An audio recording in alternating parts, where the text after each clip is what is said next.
They thought I was finished. What they didn't know was this was just intermission.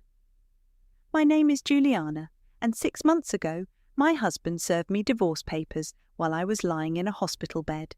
Not just any hospital bed, the one I'd been confined to for weeks, while doctors tried to figure out why my body was slowly shutting down. Chronic fatigue, muscle weakness, cognitive fog, the works. But that's not even the part that broke me. "Jules, you have a visitor," the nurse had said cheerfully that morning, probably thinking it was my daily check-in from Travis. Instead, it was his lawyer. The manila envelope landed on my blanket with a soft thud.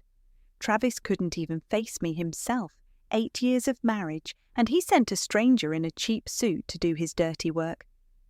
"Mrs. Lewis, these are—" "I know what they are," I cut him off, my voice steadier than I felt. "Where is he?"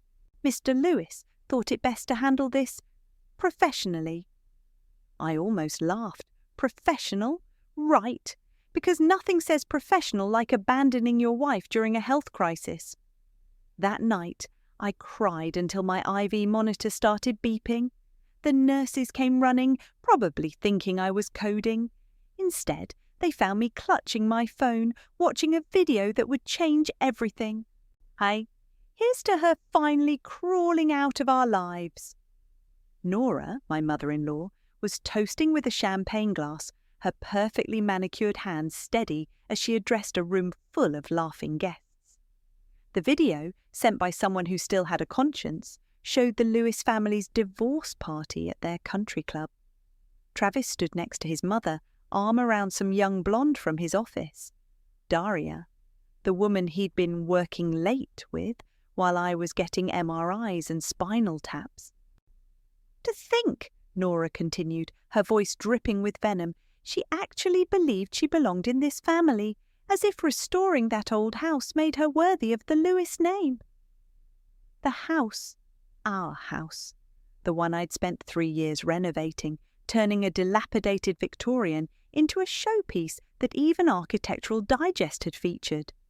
The one thing I'd brought to the marriage that had made them respect me, or so I thought. My phone buzzed with a text from Bryn Lee, my best friend and the only paralegal I trust. "Jules, they're listing the house. Tomorrow." I should have felt devastated. Instead, I felt something else stirring, something cold and calculating that had been dormant since I got sick. "Remember that clause?" I texted back. 3 dots appeared. Then, "The one Clark helped you add during refinancing. Holy shit, Jules, you're not—" "Call him now." My hands shook as I pulled up the property documents on my phone.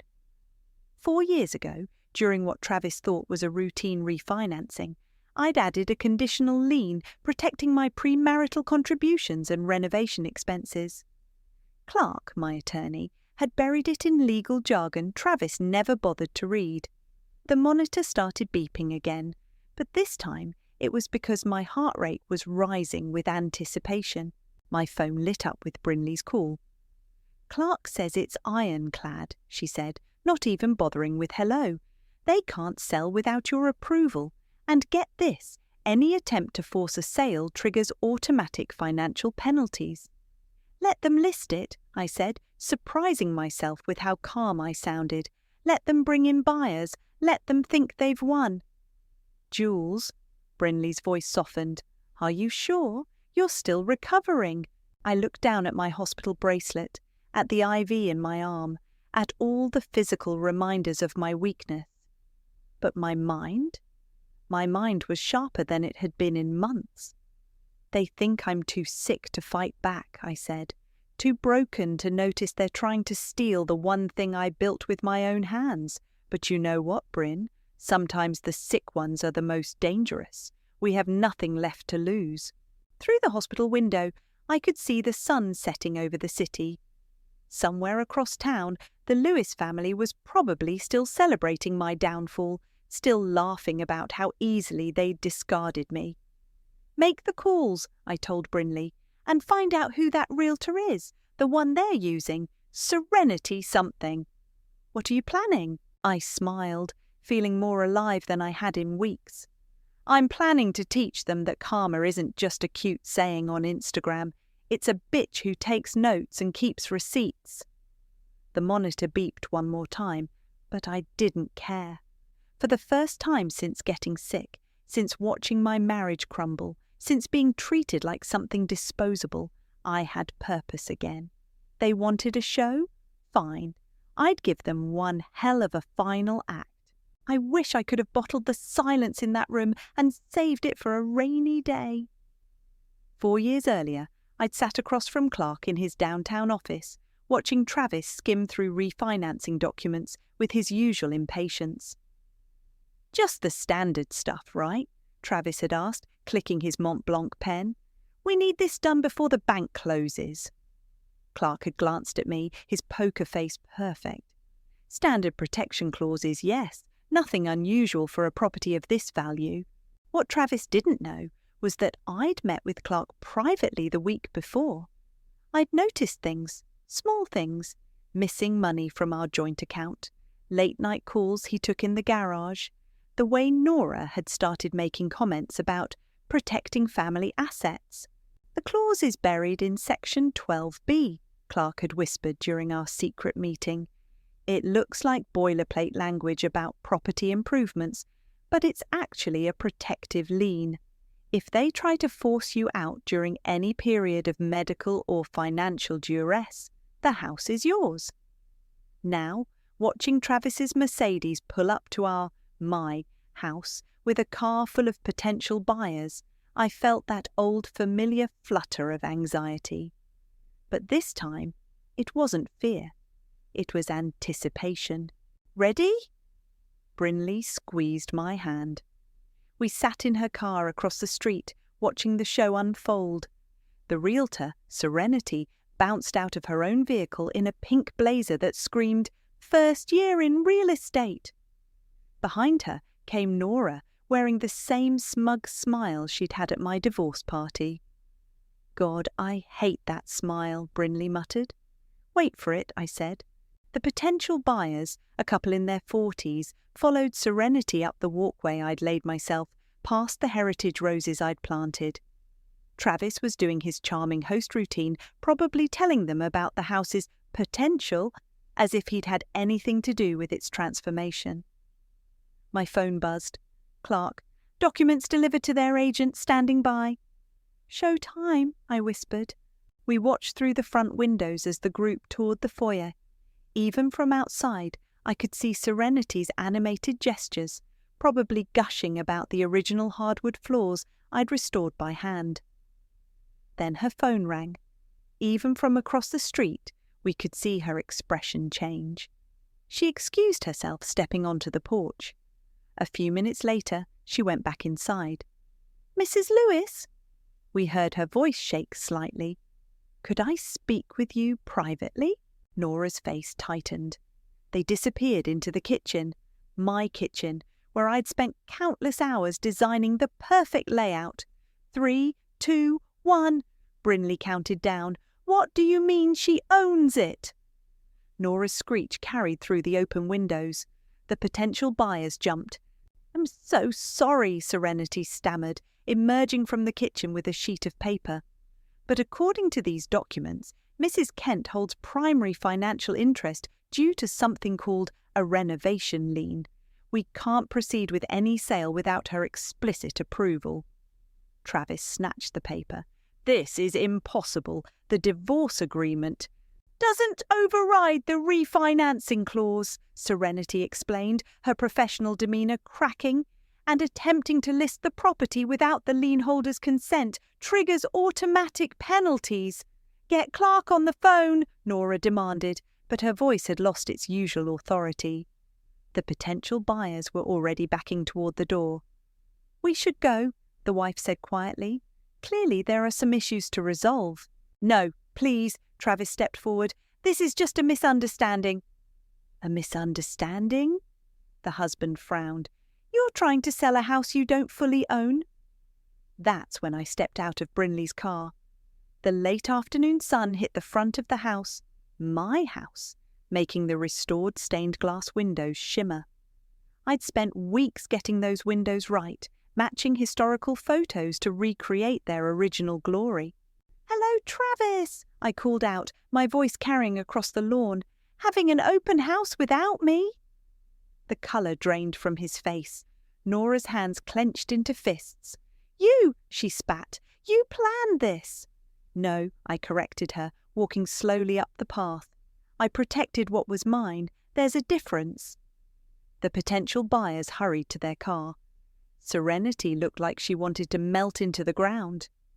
"You can't do this," Travis said, but his voice lacked conviction. I reached out and took the listing papers from his hands.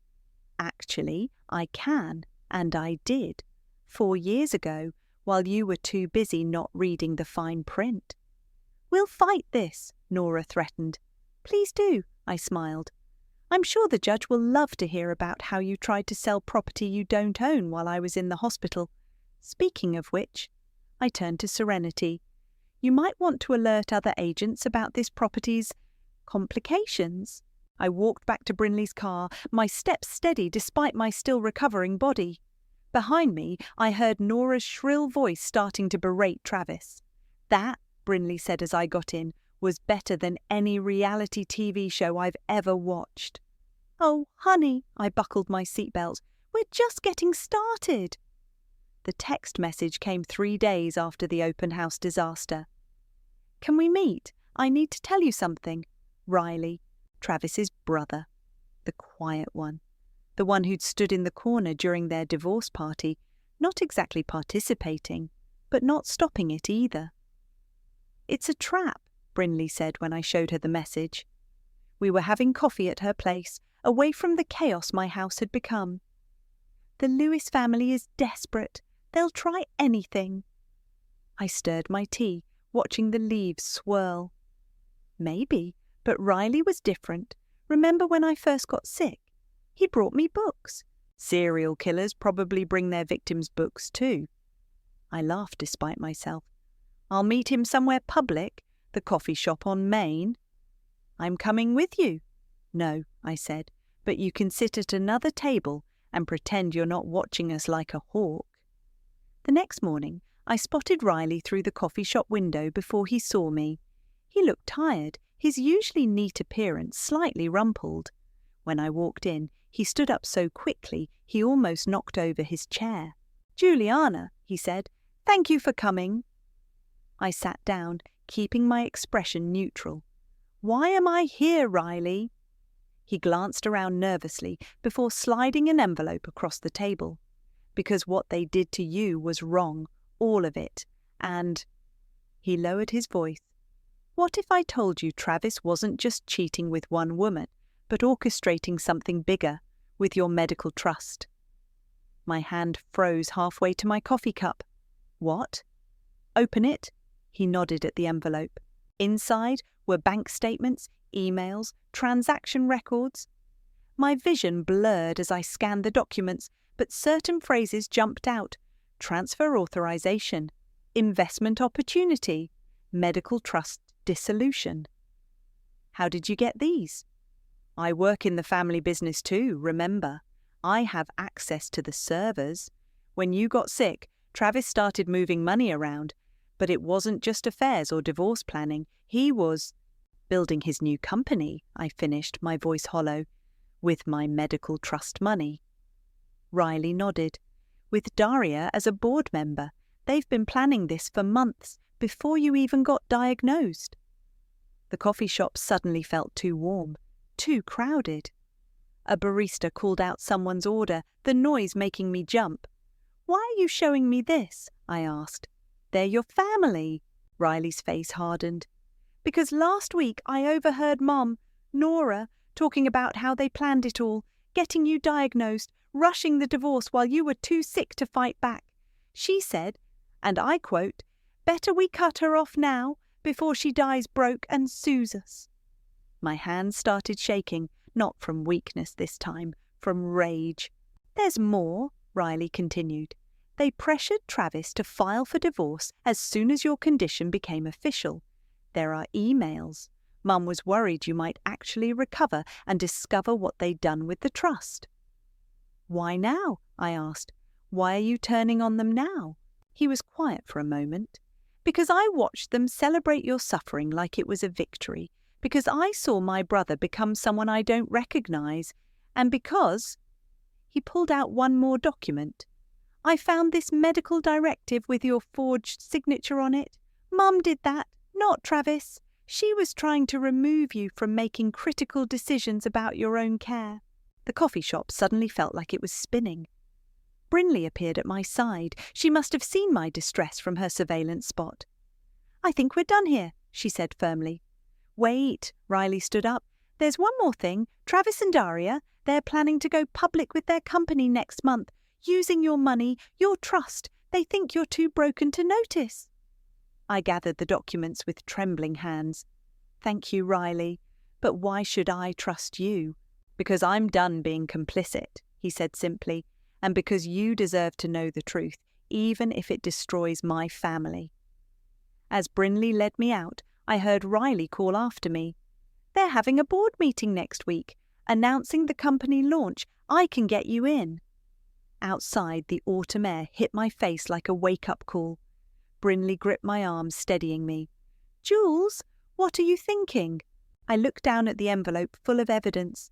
My medical trust, the one my parents had set up before they died, had funded Travis's betrayal. Every doctor's appointment, every test, every treatment had been a cover for their scheme.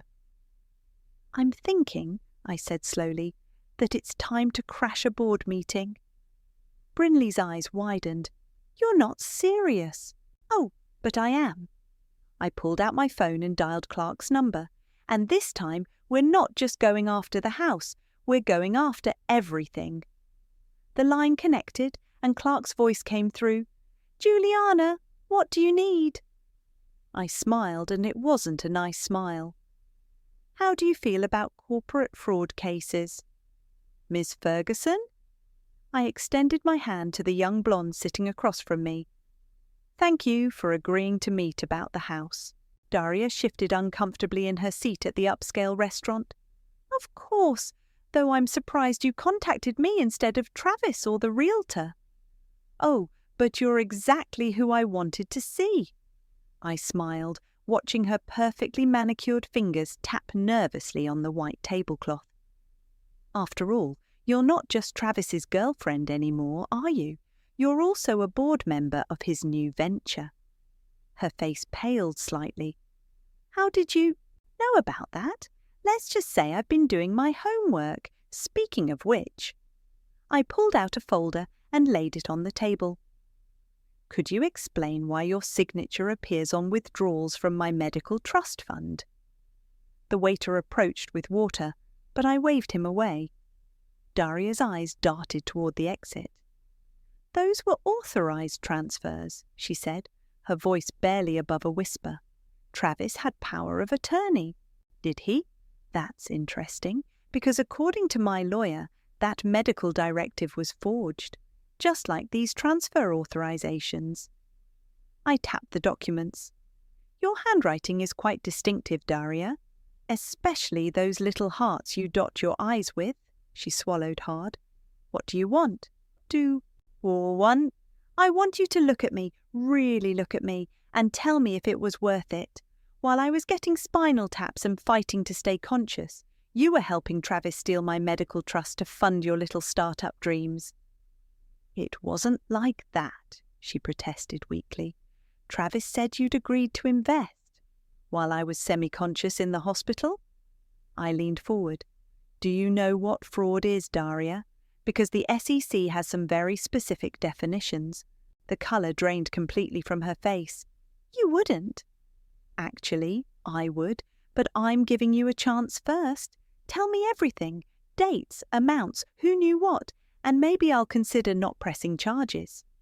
She glanced around the restaurant nervously. I can't. Travis would what? Dump you?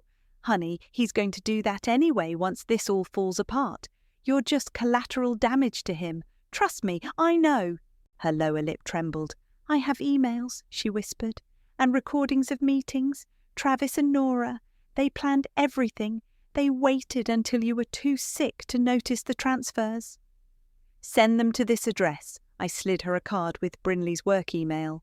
All of them, now. She pulled out her phone with shaking hands. As she forwarded the evidence, I noticed a familiar face enter the restaurant, right on schedule. One more thing, I said, standing up. Wave to the financial journalist at table 6. He's been taking notes on our entire conversation. Daria's head snapped up just as the journalist approached our table, recorder in hand. Ms. Ferguson, he said, I'm doing a story on emerging tech startups and their funding sources. Would you care to comment on the use of medical trust funds in your company's initial capitalization? I gathered my things, leaving Daria stammering through what would become very quotable panic. Outside, Brinley was waiting in her car. How'd it go? Better than expected. I checked my phone as it buzzed with incoming emails from Daria. She rolled over faster than I thought she would. Travis is going to lose it when this hits the press. That's the plan. I scrolled through the emails, each one more damning than the last. Look at this. They even discussed timing the divorce around my worst health days. Nora called it optimal leverage conditions. Monsters, Brinley muttered, pulling into traffic. What's next? Now we wait. The article drops tomorrow morning, right before their big investor meeting. Travis thinks he's announcing his company launch. Instead, he's announcing his own downfall. Brinley grinned. You know what the best part is? He did this to himself, all of it. My phone buzzed again, this time with a text from Riley. Board meeting started early. They're celebrating already. Travis just ordered champagne. I texted back. Tell him to save some for tomorrow's headlines. Then another message came through, this one from Travis himself. We need to talk. About the house. I'm willing to negotiate. No, you're not, I whispered to my phone. You're just trying to get ahead of what's coming, too late. Brinley glanced at me. You okay? I looked out the window at the city sliding by, remembering all those nights I'd spent alone in the hospital, while Travis was with Daria, planning how to steal my future. You know what the worst part was, I said quietly. Not the cheating, not even the theft. It was how they assumed I was too weak to fight back, how they mistook my illness for stupidity. Well, Brinley pulled up to my house, my legally protected, untouchable house. They won't make that mistake again. I smiled, watching the sunset paint my restored Victorian in shades of gold. No, they won't, because tomorrow they'll learn that sometimes the sick ones are the most dangerous. We have nothing left to lose, and all the time in the world to plan our revenge. The article hit at 6 a.m. sharp. By 6:05, my phone was exploding with notifications. Tech startup. Scandal. Local entrepreneur accused of defrauding sick wife's medical trust. I sat in my kitchen, sipping tea and watching the chaos unfold through the texts and emails flooding my screen. Riley was providing live updates from the office. Travis just threw his phone across the room. 3 investors already pulled out. Daria called in sick. Mum's on her way, she's furious. The journalist had done a masterful job. Every detail was there.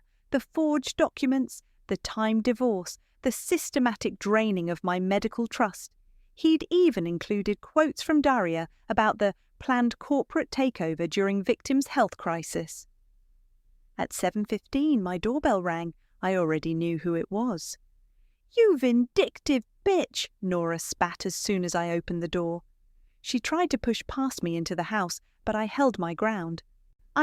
Careful, I said calmly. Everything you say is being recorded again.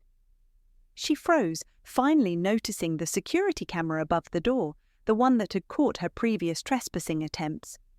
You've destroyed this family, she hissed. No, you did that yourself. Would you like to explain why you forged my signature on medical directives? Because the DA is very interested in that part.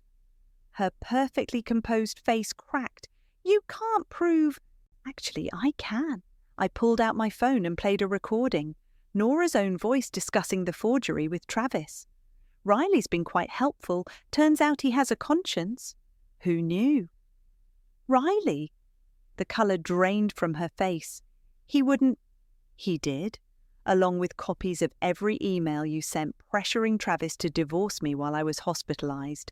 My favourite was the one where you wrote, "Better we cut her off now before she dies broke and sues us." That showed real motherly concern. Nora's hands started shaking. "What do you want?" "Want? I want back every penny you stole from my medical trust. I want Travis's company dissolved before it can go public with my stolen money. And I want you to live with the knowledge that your own arrogance brought this all crashing down." My phone buzzed again. Another text from Riley. "Stock exchange pulled the IPO listing. Travis is having a meltdown in the conference room. You know what the funny thing is?" I continued, showing Nora the text. "If you had just left me alone, let me keep my house, my dignity, my medical care, none of this would have happened. But you just couldn't resist celebrating my downfall, could you?" "We'll fight this," she threatened, but her voice wavered. "Please do. I'm sure the jury will love watching that video of your divorce party toast. Here's to her finally crawling out of our lives." Really brought tears to my eyes. A sleek black car pulled up to the curb. Clark stepped out carrying a briefcase. "Mrs. Lewis," he called out. "Perfect timing. I have some court documents that need your attention." Nora's face went from pale to ashen. "What documents?" "Oh, just the formal investigation notices," I said sweetly. "The DA is particularly interested in medical fraud. Did you know that forging healthcare directives is a felony? You wouldn't dare. Watch me." I stepped back into my house. "By the way, how's your country club membership holding up? I hear they're not too fond of members facing criminal charges." The door closed on her shocked face. Through the window, I watched her stumble back to her car, her usual confident stride replaced by something almost fragile. My phone lit up with a call from Brinley. "Jules, you're trending on Twitter. The business community is imploding. 3 more board members just resigned from Travis's company." "And Nora?" "Her private investment portfolio is tanking. Turns out she tied most of her personal assets to Travis's venture. She's losing everything." I walked to my study, the room where I'd spent countless hours researching laws and planning this moment while recovering my strength. "Any word from Travis?" "He's been calling everyone he knows for emergency funding. No one's touching this. One investor actually laughed and hung up on him." I sat down at my desk, looking at the framed photo I kept as a reminder. Me in my hospital bed, the day Travis had served divorce papers. I'd looked so broken then. "You know what the best revenge is, Bryn?" I asked, taking the photo out of its frame. "Watching them destroy themselves with their own greed." "Speaking of destruction," she said, "Riley just sent another update. Apparently Nora's having a complete meltdown in the office. She's screaming about family loyalty and threatening to disown him." I smiled, dropping the hospital photo into the shredder. "Karma's not just a bitch," I said, watching the image disappear. "She's also really good at taking notes." The courthouse hallway felt colder than I remembered. Or maybe it was just the ice in Nora's glare as she sat across from me, her designer suit somehow looking less crisp than usual. "All rise," the bailiff called out. I stood, steadier on my feet than I'd been in months. Recovery was a funny thing. Sometimes all you needed was a good dose of righteous anger to speed it along. "Busy in the matter of Kent versus Lewis Enterprises," Judge Martinez began, "regarding allegations of medical trust fraud, asset misappropriation, and falsification of medical documents." Travis wouldn't meet my eyes from his place at the defense table. His lawyer kept whispering urgently in his ear, but he just stared straight ahead, his jaw clenched. "Your Honour," my attorney began, "we have evidence of systematic fraud spanning 18 months. While my client was experiencing a severe health crisis, the defendants orchestrated an elaborate scheme to drain her medical trust fund for their own business ventures. The evidence appeared on the courtroom screens: bank transfers, forged signatures, email chains. Each exhibit felt like another nail in their coffin. Furthermore, he continued, we have testimony from an insider regarding the intentional timing of these actions to coincide with Ms. Kent's periods of highest medical vulnerability. Riley stood up from his seat in the gallery. Travis's head snapped around, finally showing emotion, raw betrayal. No, Nora hissed, half rising before her lawyer pulled her back down. You can't do this! But Riley was already walking to the witness stand. Under oath, he laid it all out. The planned divorce, the forged documents, the calculated timing of each move. His voice never wavered, even when describing how his own mother had laughed about my illness at their country club meetings. And Mrs. Lewis specifically said, he paused, glancing at Nora, that they needed to strip her bare before she recovers enough to fight back. The judge's expression darkened. I watched Nora's face contort as her own son dismantled her carefully constructed world. Then came the financial forensics expert, methodically tracking every dollar from my medical trust through shell companies and into Travis's startup. The jury's faces showed increasing disgust with each revelation. Your Honor, Nora's lawyer interrupted desperately, my client is willing to discuss a settlement. No, I said, standing up. I want this on record, all of it. The judge nodded. Proceed. By lunch break, Travis looked physically ill. During recess, his lawyer cornered mine with settlement offers, each one larger than the last. I rejected them all. The afternoon brought Daria to the stand. She'd traded her usual sleek outfits for something more subdued, almost penitent. Yes, she testified, her voice small. I knew the money came from her medical trust. Travis said she'd agreed to it, but... She swallowed hard. I saw her once in the hospital. She couldn't even hold a pen. There's no way she could have authorized anything. When Nora took the stand, her mask finally cracked completely. She was never good enough for this family, she exploded after 10 minutes of questioning, always playing the victim with her mysterious illness and her renovation projects. Mrs. Lewis, the judge warned, she was weak, she deserved... Mrs. Lewis, the judge's gavel came down hard. Control yourself or I'll hold you in contempt. But Nora was beyond control. We built this company. We deserve that money more than some bedridden... Bailiff, the judge ordered, remove the defendant.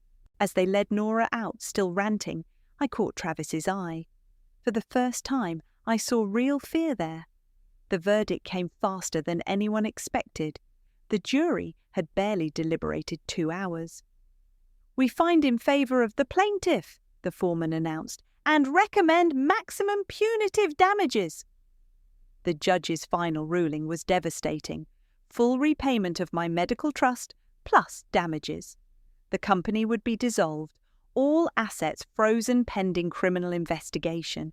Furthermore, Judge Martinez added, I am referring this case to the district attorney for criminal prosecution, particularly regarding the forged medical directives. Falsifying healthcare documents is a serious offence.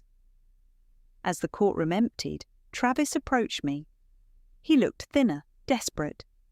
Jules, he said quietly, please, can we talk? I need to explain. He looked thinner, desperate, and I let him squirm in that silence, just like I did in the hospital bed. There's nothing to explain, I finally said. You made your choices. Now you get to live with them. Outside, reporters clustered on the courthouse steps. Riley caught up with me before I reached them. They're filing for bankruptcy, he said. Mum's trying to protect what's left of her assets. Are you okay? I asked, with all of this. He smiled sadly. Someone once told me that doing the right thing isn't always comfortable, but it's always right. I faced the reporters' cameras, standing straight despite my lingering fatigue.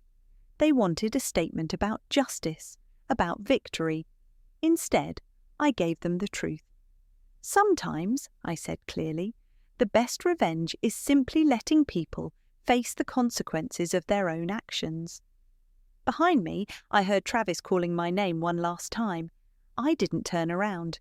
The restaurant hostess led me to the same table where the Lewis family had held their divorce party months ago. I'd chosen it deliberately. "Your other party is already here," she said, gesturing to Travis, who sat hunched over a glass of water. His designer suit had been replaced by department store clothing, his usual confident posture gone. "Juliana," he stood quickly, pulling out my chair. "Thank you for—" "Sit down, Travis." I remained standing. This isn't a reconciliation. He sank back into his seat. A waiter approached, but I waved him away. "Why did you agree to meet?" Travis asked, his voice hoarse. I set my phone on the table, recording app open. "Because I want you to hear something." The recording played, Nora's voice from the divorce party. "Here's to her finally crawling out of our lives." Laughter, clinking glasses, Travis's own voice joining in with a cruel joke about my illness. "Remember that night?" I asked, stopping the playback. "You were sitting right here, celebrating my destruction with your girlfriend while I was fighting to breathe in a hospital bed." He stared at his water glass. "Jules, I was wrong. I know that now. But we could start over." "Start over?" I laughed, and several nearby diners turned to look. "Let me tell you what starting over looks like, Travis. Your company's assets are being liquidated. Your mother's facing criminal charges for medical fraud. Your girlfriend rolled over on you the moment things got tough. How's that for a fresh start?" I never meant to get caught. I pulled out a document and slid it across the table. "Sign it." "What is it?" "The transfer papers for your remaining investment accounts. Sign them, and I won't press criminal charges against you personally." His hands shook as he reached for the paper. "This is everything I have left." "No, everything you had left was my trust in you. This," I tapped the document, "this is just money you stole from me while I was sick." He picked up his pen, then hesitated. "What about us? All those years together?" "Were a lie?" I raised my glass, mimicking Nora's toast from months ago. Here's to finally seeing the truth, to realizing that the man I married never existed. He was just a mask you wore until something better came along. Travis signed the papers, his signature barely legible. As he did, I noticed his phone light up with a text from Daria. "Please stop calling me." "She left you too, didn't she?" I asked softly. The moment things got difficult. Funny how karma works. "What am I supposed to do now?" he whispered. "I heard the construction company on 5th is hiring. Manual labour. Seems appropriate, don't you think? Building something with your own hands for once instead of stealing other people's work." I stood up, gathering the signed documents. "For what it's worth, Travis, I don't hate you anymore. That would require you to still matter to me." Outside, Riley was waiting by his car. He'd insisted on being nearby, worried Travis might make a scene. "How'd it go?" he asked. "He signed. It's done." I leaned against the car, suddenly exhausted. "How's your mum?" Still refusing to admit she did anything wrong.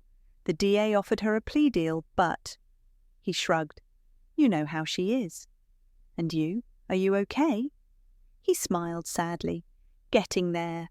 Started therapy last week. Turns out watching your family implode leaves some scars." "Riley," I touched his arm, "thank you for doing the right thing, for telling the truth. Don't thank me. I should have spoken up sooner." He looked at me carefully. "What about you? What's next?" I thought about my house, standing proud and empty, about the medical trust, now restored and growing, about the strength slowly returning to my body. "I walk alone," I said finally, Not because I have to, but because I choose to, at least for now. "You're not alone," he said quietly. "You have friends, real ones." "I know," I smiled.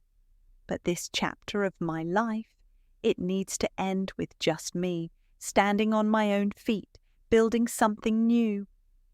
As if on cue, my phone buzzed with a notification.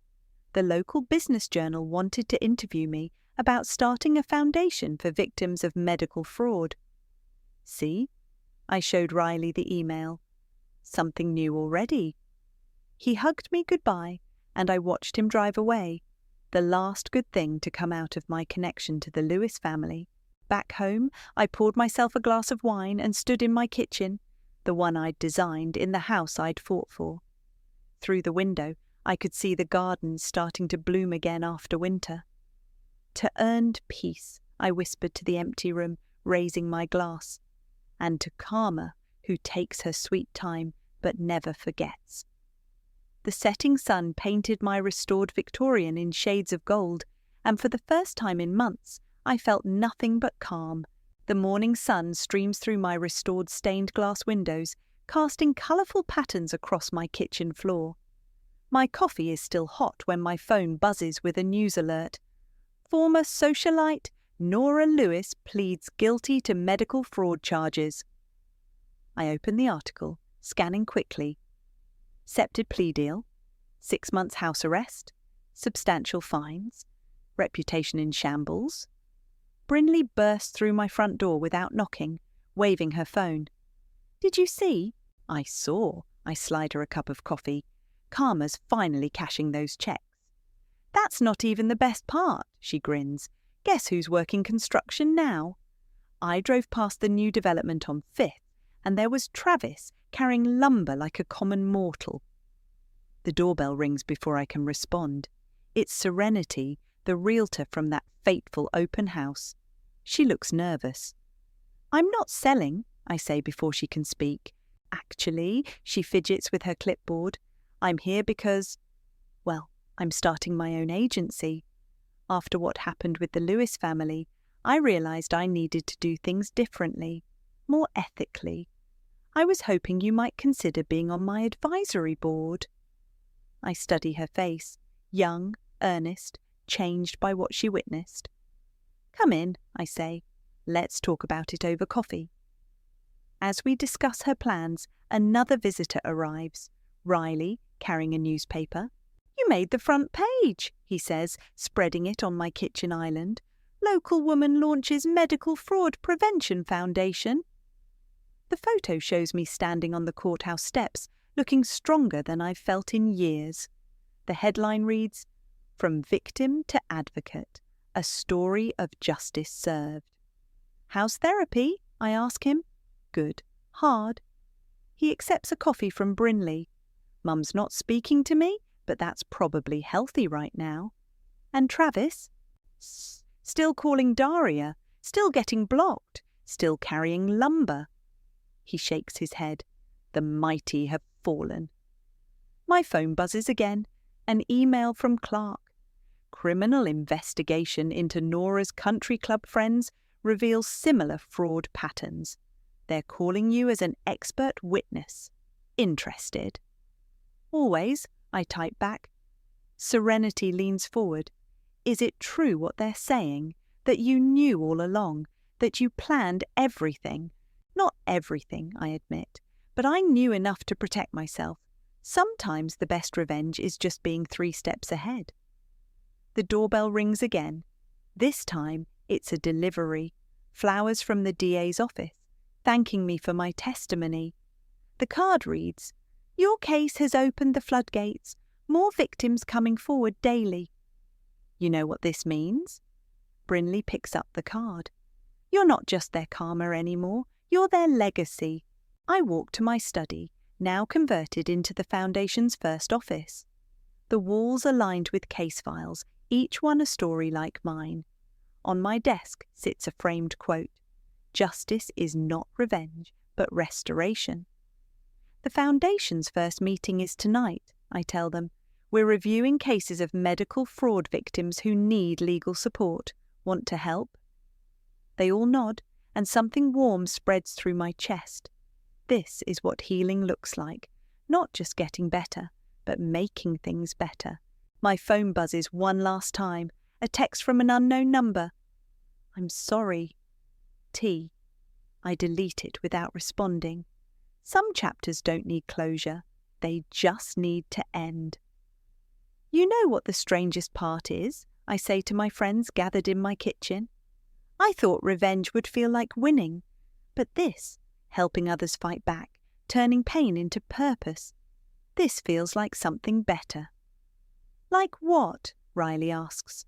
Like peace, real peace, not the fake kind I had when I was pretending everything was fine. Through my kitchen window, I can see new flowers blooming in my garden. Life moves in cycles, destruction, restoration, growth. I've lived through all three.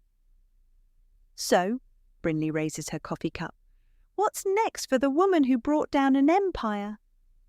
I smile, picking up the stack of case files. We build something better, something that lasts, something that helps people fight back. The fighting back, they chorus, raising their cups. I look around my kitchen at these people who chose truth over comfort, justice over ease. At the home I fought to keep, at the life I rebuilt from ashes. I don't believe in happy endings anymore, but I do believe in earned peace, and damn, mine took everything to win. Now it's time to help others win theirs. To fighting back, I agree, raising my cup, and to never underestimating the sick girl in the corner. She might just be taking notes.